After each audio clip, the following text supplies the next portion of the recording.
Welcome back to my Moving Abroad series. Today, we are tackling one of the most common questions Americans face when relocating to Europe. Should you ship your car overseas or buy a new one once you arrive? This decision can make a huge difference in your budget, your timeline, and even how smoothly you adjust to life abroad. So let's break down the full picture, the steps, the cost, and the timelines for both options, so you can make a choice that's right for you. First, let's look at shipping your current car. The process is fairly straightforward, but comes with some bureaucracy. Step 1 is to choose your shipping method.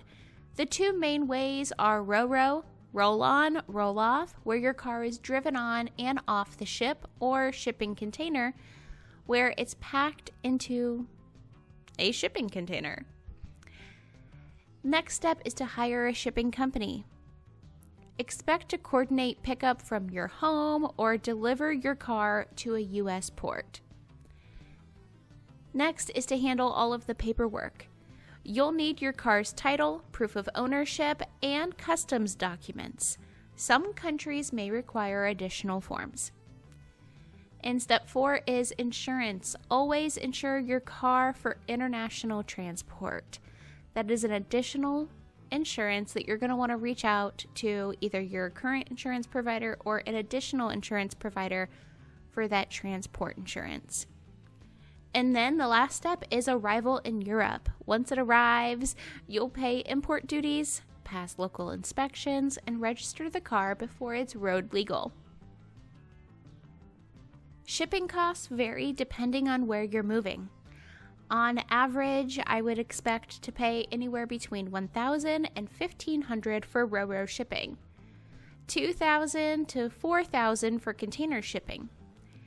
Import duties and taxes are an additional charge you're going to have to keep in mind. Some countries charge VAT on a car's value, ranging from 10 to 25%. Registration and inspection fees are also some additional charges you're going to have with shipping your car over. Those typically cost around 200 to 600 euros, but this depends on the country. And don't forget, U.S. cars may need modifications to meet European emission standards or headlight adjustments for driving on the opposite side of the road in places like Ireland or the UK. Shipping your car usually takes about 4 to 8 weeks, depending on the port and the destination. Add another couple of weeks for customs clearance, inspections, and paperwork. So if you're relying on your car, you'll need alternative transportation for the first 1 to 2 months in Europe. Now let's look at buying a car once you arrive in Europe. The first thing you're going to have to decide on is if you want a new or used. Used cars are common and usually much cheaper than new models. Sites like AutoScout24 and local dealerships are very popular in Europe. You'll also need proof of residency, a European address, and sometimes a local driver's license for insurance. And registering your car, that involves license plates, taxes, and sometimes a roadworthiness test called a TUV in Germany or NCT in Ireland.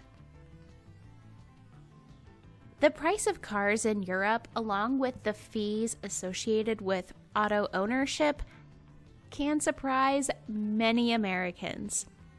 First off, new cars are typically much more expensive due to taxes and VAT. For example, a basic new sedan could cost 20,000 to 30,000 euros.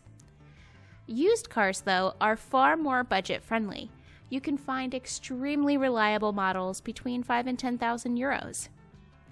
Now, insurance depends on your driving history, country, and whether your U.S. driving record is recognized.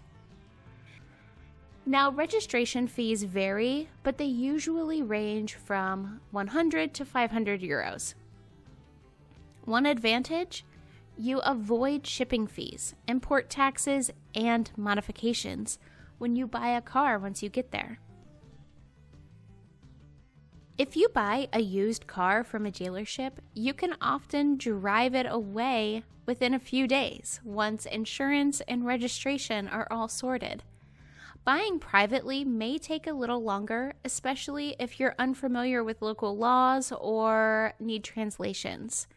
Still, overall, buying in Europe is much faster and cheaper than waiting for a shipped car to arrive. Here's a quick side-by-side. Shipping your car, the pros are you are already familiar with the vehicle. It has sentimental value to you. And it might be possibly cheaper if your car is already paid off. The cons, though, is it's a high upfront shipping cost, import duties, modifications, and a very long waiting period. Buying in Europe, the pros are that it's a lot faster. There's no shipping headaches, and the car already meets all of the EU standards.